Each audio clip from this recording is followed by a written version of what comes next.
O,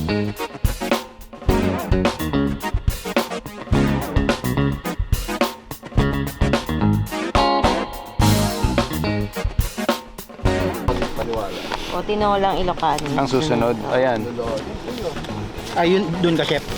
Yung sa kasayon ko na ano. Pwede, Dun pwede. sa tinola. Okay lang ba yun, direct? Oo. I-transfer muna lang natin bago kwan. Para makasakit. Uy! Nagtago pa! Wow! Alaga! Woo! Reaction, chef? Lupet! Anak TV pa lang tayo, wala pa yung ganyan ha. Pag nilabas pa yan, baka emis na to, Brad! Iba talaga si Kuya Monit.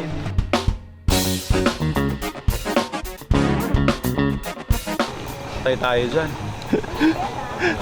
rinig na yan. Ito yung... Kaya nga, ito yung typical farm to table challenges. Yan ganyan. So may mga pa-sounds dito sa paligid natin. Siyempre hindi naman natin mapipigilan. Alright! Tapos yung tunog ng motor, yan yung mga ganyan. So, again, we're at the mercy of elements and of our neighbors.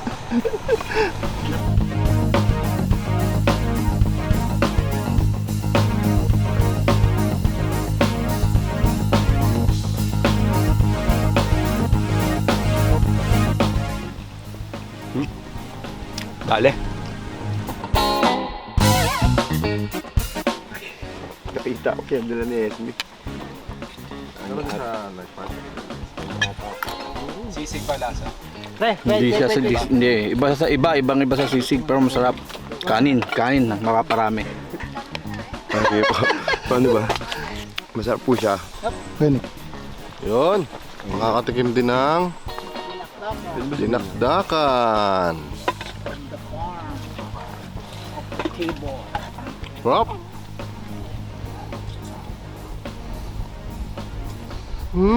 Napakasarap. Ito yung ginawa ni chef. Oo. Malinamnam yung utak. Napakasarap. Masarap.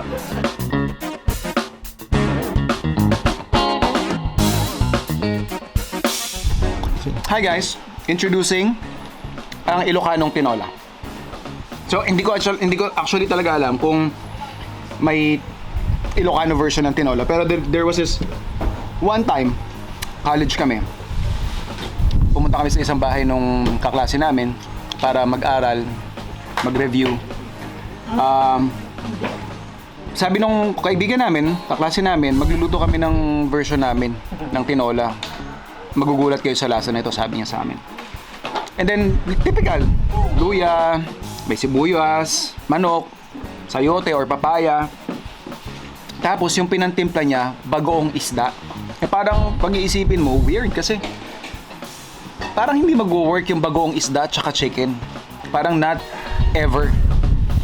And then ito, lo and behold, sinerve niya sa amin, tinikman ko, life-changing yung nangyari. So nag-iba yun dun. I think those are one of those moments na nagbago yung pananaw ko sa flavors. Na kung ano man yung mga biases natin, ano man yung kinalakihan nating mga combinations, marami pang pwedeng basic combinations lang pero different flavor profiles. So ito isa yun sa mga I think pag ginawa ninyo yung tinola version ng mga Ilocano o yung mga Ilocano version ng tinola, mas maintindihan nyo yung sinasabi ko. Bagoong isda, tsaka chicken, amazing flavors.